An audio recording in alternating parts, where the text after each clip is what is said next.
Hi, my name is Ken Lasseson. I wrote the microbiome prescription site. One of my readers tossed me an interesting set of samples to take a look at. Basically, it was almost this whole family, including aunts, parents, siblings, and one particular medical condition which he was curious about exploring. So I'm basically looked at the data, and this is the grind through of what we found, or at least what I found, as well as commentary on issues involved. So basically, it is exploration of a family's microbiome, extended family for some people. And what we have is the reader, male, has Osakia, or however I pronounce it, excuse my pronunciation. Wife, no DNA overlap. Everybody else has DNA overlap, which I'll come to explain more in a moment. So 3 siblings all have basically he refers to it as the best gut and skin health. Best does not mean perfect. Best simply means compared to everybody else, it's best. So they may have issues themselves. And parents may have a mild to moderate intolerance to different foods. So we have a interesting combination. So we have a bunch of microbiome, we have a family medical history, very much focused on one aspect only. So the question is, what does the microbiome suggest? Before going into it, we should revisit some fundamentals. DNA and the microbiome are connected. Microbiome, like DNA, tends to be inherited, also can be modified by lots of snogging as a teenager or whatever. But generally what happens is you have the DNA and have the microbiome, and when the two of them align, you get a disease. A simple analogy or simple illustration is this. If you look at heart disease and a bunch of other similar conditions in Japan, the incidence was quite low prior to the adaptation of their eating habits to a Western diet. When they adapted to a Western diet, the microbiome became Westernized. And with that, they had soaring rates of a variety of so-called Western diseases. Basically, their DNA hasn't changed. What has changed is their microbiome as a result of their diet changes. So the two of them are connected, and quite possible that you could have all the DNA for one or more conditions, but no disease. The reason you have no disease is for some reason the eating habits, for example, maintaining traditional food. For example, simple example, you are Indian who are a strict vegetarian, that will probably reduce the risk of a whole bunch of diseases associated with protein, animal fat, etc. So we have to remember that we have both aspects before a disease shows up. You need a DNA and you need a microbiome. Now, the question people often have is, I have a condition. Is DNA involved with it?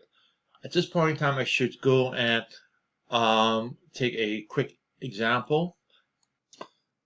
What we do is we hop over to PubMed government, type in the medical conditions you want, and there are generally 2 ways of going about it. What I often have done is type in SNP, which means a particular DNA fragment. So what we are going to do is possibly get a list of the exact mutations, which if you have 23andMe results, you may be able to find or answer the question, do you have those mutations in your DNA or not?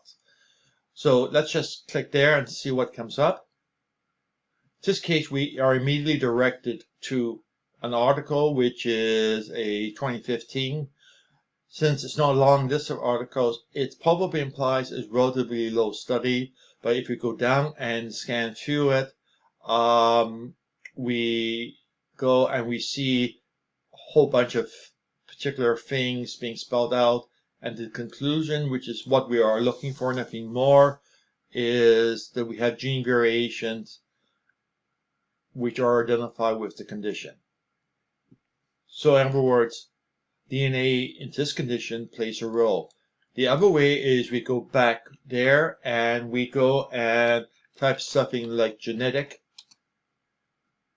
And in this case, we get 193, and we end up having to do a whole bunch of additional readings and sort out from there. So we end up, one case, the SMP gives us a very quick ability to find the argument which is explicit about which DNA genes are the mutations associated with. The other way will end up with a large number of studies, and you're going to have to select through them. If the first one returns nothing, go to the second. If the first one returns anything, the question is answered and we can move on. When we look at a microbiome, we should be aware of confounding factors which can result in the results not being exactly what you expect them to be, and that is one of many conditions. For this particular case, because we are dealing with a family grouping, we have a high degree of shared DNA, except for the wife. We probably have a common diet or diet style, and we probably also have similar environmental. In other words, those three factors are controlled, which means the variability created by them is reduced greatly. We do have other factors involved. We have age. The one who has it, but more moderately, is an aunt. That means there's at least a generation difference. So 20, 25 years old of age difference. And we know that the microbiome changes as a function of age. And we also see that the gender plays a role. Male and female microbiome do show differences. If you think about it, just from the hormones in each body is different, and those impacts the microbiome. So those are the common factors we need to be aware of. Next thing is actually when we're dealing with somebody with a condition, something we have to stop and take a deep breath about. Are we talking about somebody with this condition who is what is referred to in medicine as a naive patient? That is a patient who has not received any treatment, which is generally what is used in PubMed to determine patterns, to take naive patients against controls. There are studies where you're taking treated against naive, which sometimes shows different results.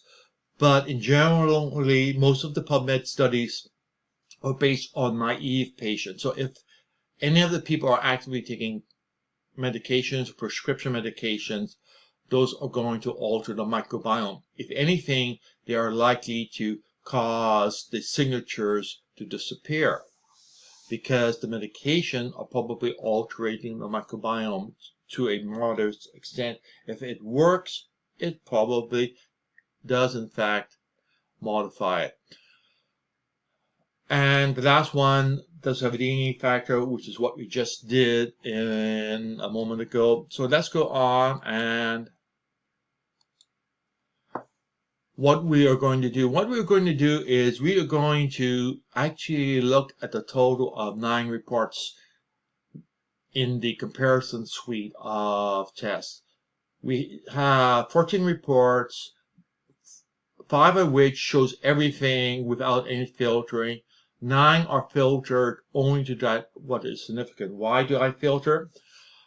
Because unfiltered gives you a massive list which people can find exhausting trying to work through. So we have the outliers, and we have all, which are one report of each by bacteria, by end products, enzymes, modulars, and National Library Medicine conditions. National Library Medicine condition is a logical starting point because it is a diagnosed condition. So we would optimistically expect a match to show up there. We also have symptom predictions, and we do the predictions by using bacteria, end products, enzymes, and modulars, each one of which I have done the building an AI model. So we have 4 different ways of doing it. And why we do it by this is that by these symptom predictions is that these symptom predictions are based on a collection of bacteria rather than one by itself. Now, where do we find them? If you log in, you will find that there are two buttons. One is link sample comparison, and one is multiple sample symptoms. So the first one, multiple sample comparison, is what we have here, and the sample symptoms are here. Some of the symptoms are diagnosis or the equivalent. So that's where you find it on the report. And let's go on to see what we are looking for. We are looking at a naive level. The simplest solution would be to find shared abnormal bacteria. That becomes a sweet spot, nice and easy, plain black and white in front of us in big bold letters. Unfortunately, bacteria can substitute for each other, so same symptoms may show up, but the two people may have different mixtures of bacteria, so that we don't have a single bacteria sticking out like a sore thumb. When dealing with the microbiome, it's not like dealing with typhus or TB where there's a single bacteria causing it. What we're talking about is a disruption of the chemicals going into the body, and that disruption of chemical going into the body results in a body response, which is called the symptoms. So our general goal is to find cluster of bacteria that are associated across all of these people. In other words, what is if you care to use the term, family signature of the microbiome of this group of people. The ideal situation is we find a wife does not have it, which means that we are probably controlling for diet because the husband and wife probably have very similar diets, which means that the diet impact should be the same on both of them, except the only difference would be coming out of their DNA. And what we are looking for is that the patient and a significant family does have a match. The gotcha is, again, any treatment will bias the detection and reduce the ability to detect. That is a gotcha you need to be aware of. I don't know the full medical history of if the person is on treatment or not on treatment, and the person has 4 samples, which ones were and which ones weren't under treatment, I don't know. So I'm just walking through, showing the process, and let the person sort things out for themselves as to what they were doing for each one of the samples, which comes back to the point. Take notes of what's going on when you do a sample and keep them handy, keep them for your reference. They can make life a lot easier to understand. So let's go to the first condition. Okay, the first condition describes, I have some notes here from one of the online sources. It's interesting because it's commonly affect middle-aged women when we deal with a male with fair skins. I assume a person has fair skin. Here's a key word. It can be mistaken for acne or other skin conditions. So there's a possibility there. And we have a description there. And what we do have is that treatment use antibiotics or anti-acne medicine.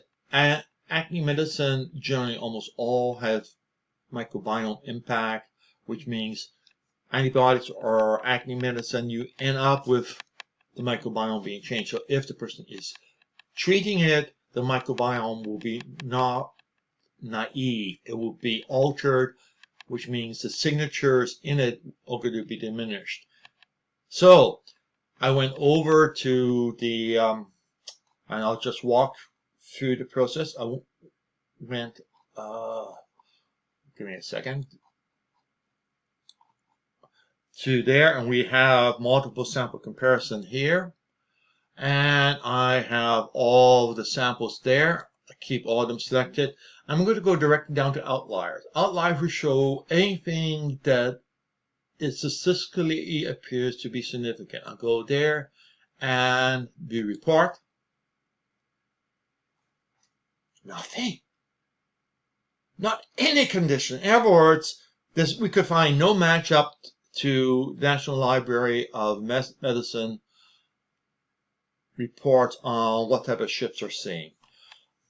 That, well, having nothing match is a little bit of surprise, but the flip side, I have not been that happy with the prediction accuracy of the National Library of Medicine studies. Reading individual studies, there's all sorts of gotchas and whatever, and I transcribe the data in with as is and not trying to do any adjusting or compensation or any other mischief. So nothing shows up. Complete wipeout. So let's go back, and what I now do is I go back up here to see what the actual values are, and then we go and we have all the values. So I can go down here and find it. Here is the values all the way across, and all of them are percentiles. None of them are at the high end of the percentile. When dealing with medical conditions, low percentile means you're miles away. High percentile indicates you're close to the condition. In this case, we find absolutely nothing sitting there sticking out like a sore thumb. Okay, I'm going to just shove my image down to the bottom. And what I'm going to do is I'm just going to close that for a second. And I actually wrote down, and those are the values, and nothing particularly sticks out. The reader numbers jumps around. Again, the question is if there are medications, then jumping around is to be expected. The wife is basically way, way down at the bottom, a good distance away. The sister is also. And what is interesting here is that apart from the maternal aunt, all the high values are in male, unless it typically occurs with middle-aged women. So something feels that it doesn't exactly conform to it, in which case I will point out it can be mistaken for acne or other thing. In other words, maybe a different condition which got misdiagnosed as that. Just something to explore, something to do it. The microbiome doesn't fit what is reported for a control group of people with this condition, which now sort of raises a question, was this correctly diagnosed or not? It could be, but something is off. I don't know what it is, but something feels off. So that was one of them. And I went and decided to take a look at acne, because acne is often diagnosed. And where do we have? Again, we find nothing were diagnosed that's outliers. I could go back to the page and you will see it again, an empty page, because it lists all the outliers. And for the outliers, what we do find is we do have 60, 70 percentiles, so a bit above average. Remember, average is 50th percentile, so it's a bit average. It is a shift, but it's not outstanding. If 25% of the population has acne, then yeah, 75% is significant. So that is a side effect of the question, which you may want to do a bit of digging. What percentage of the population has acne? So the percentiles of significance is where you have a very strong diagnosis or strong statistical association. For acne, if you read down, we find what the percentage of people with acne is, and it's increasing up to 15%. So for women, so you expect somewhere a percentile of 100 minus 15 or 85 percentile could be the beginning of the threshold. Atopic dermatitis, 1 in 10, which means that a 98th percentile would be the borderline. Hair loss, psoriasis, we have, okay, so the, doesn't give the percentage, is, however, we do, okay, 7.5 million of the US, so that's about 2.5%. The condition we're looking at is 16 million, divide that by about 300 million or 400 million, so we have about a 4% chance. So if the percentages are to be, percentiles are to be used, you would expect a value of about 96 percentile, skin cancer, etc. So we have, or we should do, a cross-reference to find the percentage of the population that has it. The flagging things to outliers done statistically. The complement is to find out what percentage of the population has it. Take that percentage, subtract from 100, and that is the percentile you should see. In this case, again, nobody meets the match either from the mathematically determined threshold or using the population percentage to have the condition, which would imply the percentile that we would have a threshold at. And the last one is psoriasis. And again, nothing apart from the wife looking like she's getting pretty close to having psoriasis. Whether she has or has not, I don't know. That's a question for my reader to ask the wife or to inquire. If she does, tell me. I'd be interested to know. So both of them can be caused by genetic and age-related factor, but they are different conditions.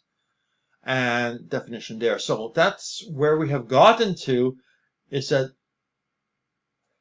we don't match the National Library of Medicine profiles for the conditions or similar conditions.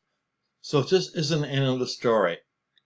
We actually have more we can do. And what we do is we go up to the multiple sample comparison here, and we click, and what we are going to do is we could use the outlier reports up here. We've already tried the medical condition outlier, and we had zippo, nothing. So what we're going to do is go over and look at bacteria outliers. In other words, remember we're talking about the ideal would be a single bacteria, which is common across everybody, or a combination, the so-called familiar microbiome profile. So we pick that, we click View Report. And what I have is we basically have highlighted by color if it's in the high or is in the low percentile ranking. So the idea is we want to go down and scan for things which tend to be common across a large number of things. And we find we should, for quick reference, have the first three are the person, then the wife, and then the rest of the family. So what we have here is we have a whole bunch of items in which they tend to be low on, although this person doesn't have it. And if we go to the far right, we have he follows the pattern. So this is the far right, and that is him, his latest. His maternal aunt doesn't have it. She may have close to it, but she doesn't have it. So that's one bacteria which seems to be a familiar pattern, and that is something which is low. And if we go down, we can continue scanning down to see if there are any other strong patterns going across. Another one is here where we have Blottia being low. His wife is here, nothing. and there. So all of his samples have,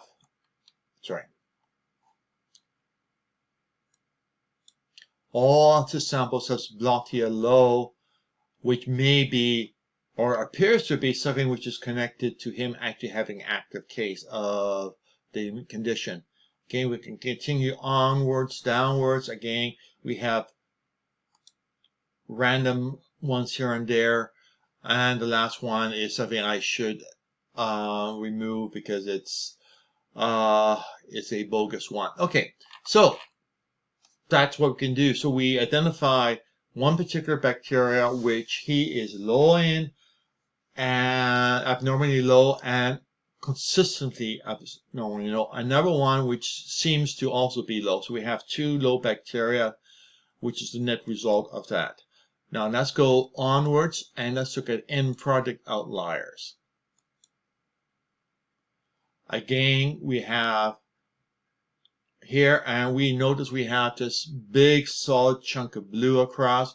Again, right here is the Y, which is again a negative case, doesn't show up there, shows up on 2 of his samples, shows up with a ton of his family samples, in fact all the way across. So we have, his wife doesn't have it, he doesn't have it one time, and one of his brother doesn't have it, but apart from that, they are low producers of 2 end products listed here, which means that those are things that we may want to investigate, and we'll come back to that shortly. And we can keep going down and seeing if we have anything else.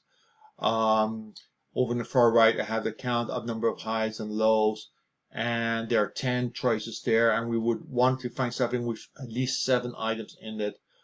Here we have 5, and everybody else, here we have 8 and 8, which is what we're looking for. So we have 2 particular end products which we have low production on. Let's go back and let's go on to cake enzyme outliers. Cake enzymes is literally hundreds and hundreds of different enzymes, and let's see what we come up with here. And again, we can scan down and we see scattering here and there.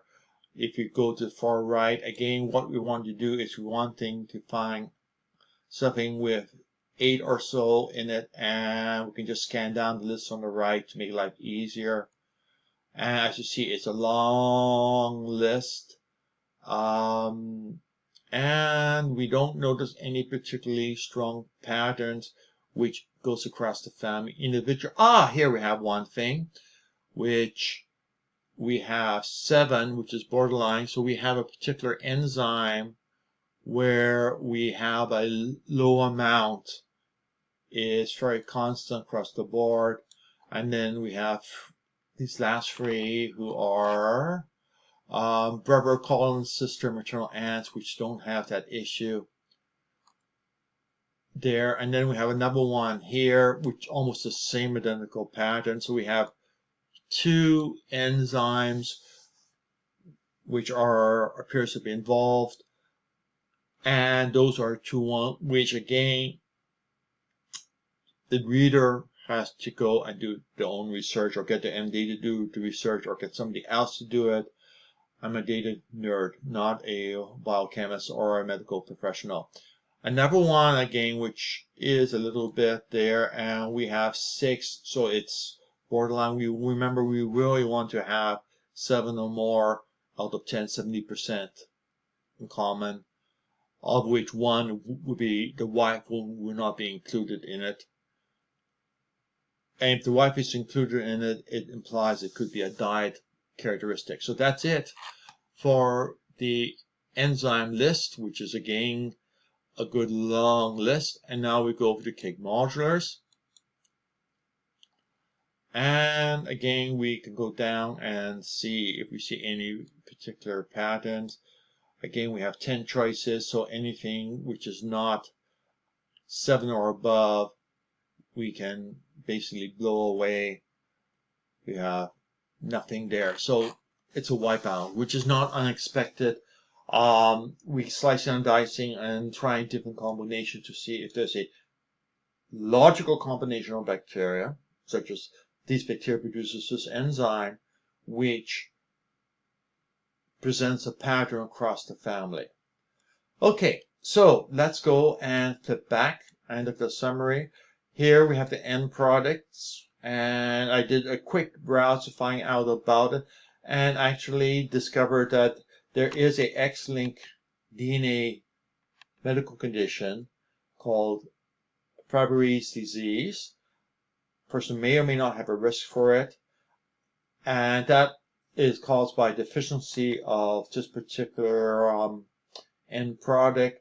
And another one here where it describes, and we're now getting into biochemical things, etc., which I will not attempt to explain because I'm going to do a lousy job and basically toss it back to the reader or reader resources to explore and find out. I've given you sense to follow up. I have not told you where the scent go.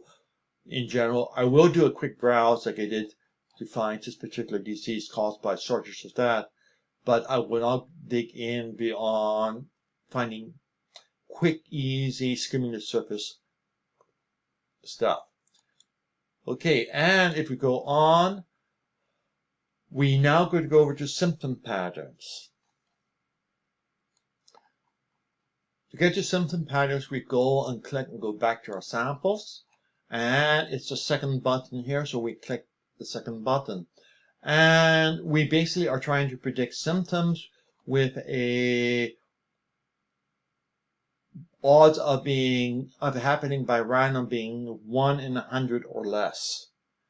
Or more, sorry, more than 1 in 100. In other words, what would pass the criteria for a medical publication for being statistically significant? So first we're going to do it using bacteria. And we have the list there and the value shown.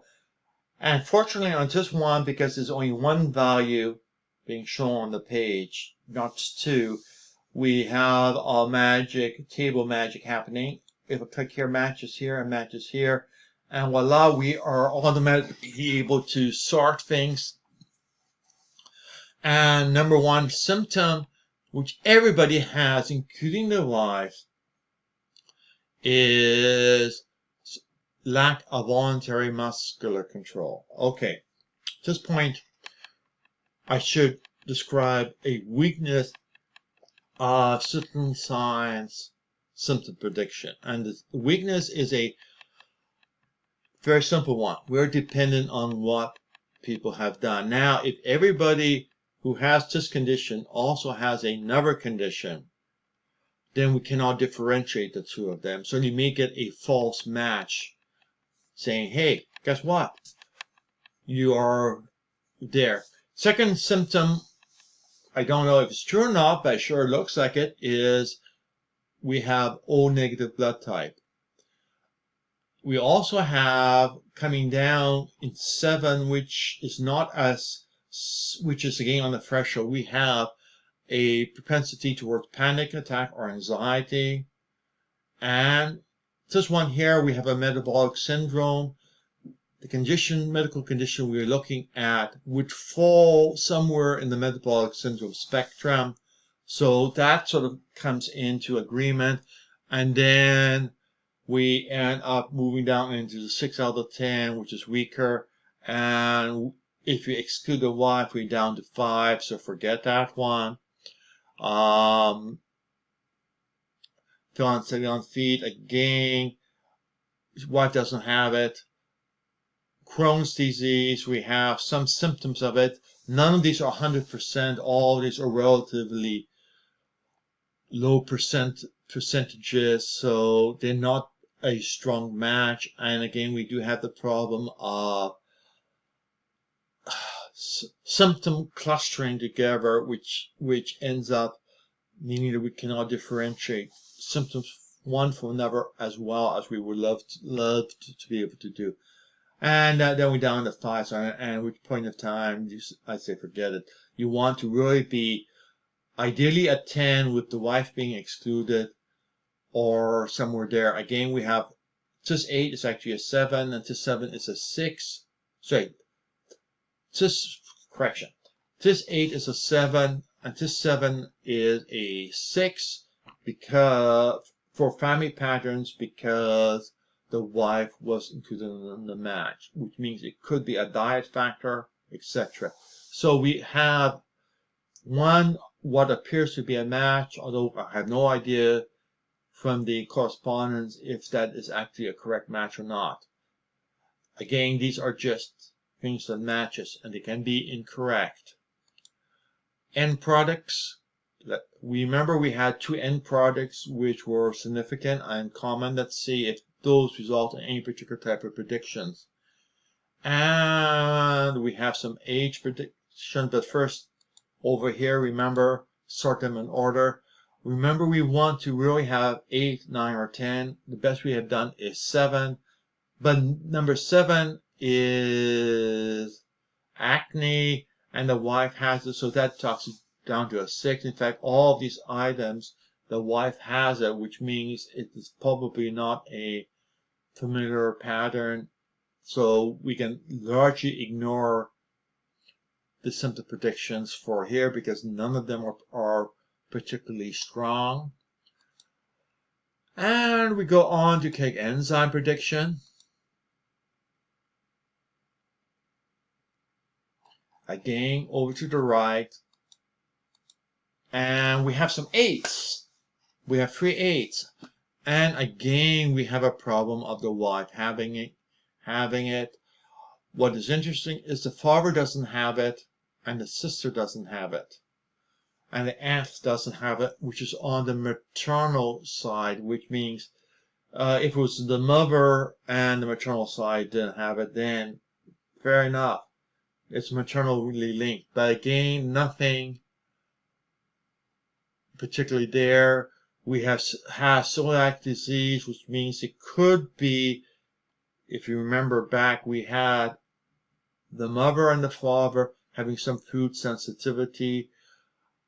For the sounds of things, there may be other things. Celiac disease would come up if they have a gluten problem. Long-term stress comes up, so whether or not they're subject to stress. We do remember the other prediction was anxiety, high anxiety attacks, and stress and anxiety tends to go hand in hand. And then we have a bunch of minor things which tends to be far more random items there, and then we go on down to things for there, and we have 123 predictions, so we're only really interested in the ones which are our highest priority. And last but not least is going over to cake modulars. Again, we look for matches, and we have 9 matches, and the wife isn't included. Finally, upset stomach. Interesting because the information implied that the 3 siblings had the best skin and gut. That implies that they may actually have some issues, it's just that they had at least, and we have upset stomach sticking out pretty strongly there, except for his wife, which means it's a pretty good match. The aunt, who is older, doesn't there, doesn't hit the magic threshold. We have other things coming in. Next one down. Okay, wife is here, so that drops out to a 6. Carbohydrate intolerance would go with the possible food allergy issue. And again, wife doesn't have it. The brother does. The mother does. And he does. So it's some intolerance there. The rest of them starts disappearing into weaker things and not as strong. Again, it's just trying to match patterns, and the patterns can be shared with multiple conditions. So all it does Meaning, if we go back to the diagram, which I'll flip back to right now, is that they may have a microbiome which matches the condition, but they don't have the DNA to create the disease. Which can mean it's okay, it's a good situation. DNA is not something we can change easily. Microbiome is something which we can change easily. So that's why that's usually a good course of action. So the purpose was to try to discover commonality across a good family pattern. And it's rare that I've been dealing with a whole bunch of cases of people with autism, but generally most of them only have at most one sibling. Sometimes that's the only child. Often the effort required to deal with autism child discourages you from considering a second child. So if it's the first child with autism, often that's the end of the kids, especially considering that if you have one autistic child, the risk of the next one having autism is actually significantly higher. Okay, we trying to discover commonality. We have two of the diagnosis. The interesting thing or odd thing is that none of them have a microbiome pattern, which is a strong match to what is reported on PubMed, which raises the question as a possible misdiagnosis. It may look like it may quack like it, but it may not be a duck. We do have a difference of both gender and age between these two people, which of course is going to dilute the ability to detect patterns. We do find some similarities between siblings and a bit of differences. Remember, we were using the wife as the DNA neutral or DNA control case. Same environment, same diet, but different DNA. We did find other commonalities. We did not have a eureka type of moment. Basically, it was, okay, we have grind through, we have found some things, we have probably generated more questions than we have given answers. Unfortunately, that's the nature of things. We would suggest that one goes over to the suggestion page. I have his latest sample here, and I would suggest actually doing it several ways. First of all, just scrolling with the default values. And we see a variety of things which persons should take or not take. Let's go back and just check something. We did include diet style there. We can add additional things in, but what I'm going to next do is to go down and filter it by the particular condition which he has been diagnosed with. And let's see what changes, if any changes, happen when we go over. And what we have is we have inulin. We have a few changes. A lot of things seem to be in common. We have oregano, we have garlic, we have a particular probiotic here. We have suggestion for reducing some supplements. Some quercetin suggested to be reduced. Melatonin is to be reduced. Rosemary, thyme, barley, wheat bran, broad beans are there. Let's go to the other list and see how it compares. We have barley. Similarly, we have triphala, which is one of my favorites. And we have resveratrol as to be avoided. We have some more B vitamin. So we have two different lists, which has a fair amount of similarity, flipping back and forth. In fact, do we have almost identical similarity? Which means, oops, okay, I made a mistake. What I made a mistake of, and I'll get rid of just one, is, although I picked it here, I forgot to check the radio button saying I want to make use of that. So we'll go in, and now we have the change, and you notice the rank order changes here in terms of what was on the previous one, and here the rank order change. For example, reducing protein levels, reducing meat, and animal protein is on there. Nuts, walnuts, wheat, barley. The celiac issue raises questions about going for wheat. Broadbing, xylene, particular probiotics, and we'll see that that is a different one than from here.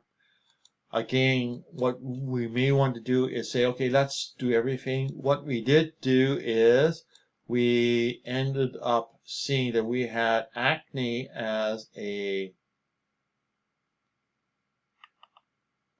condition, and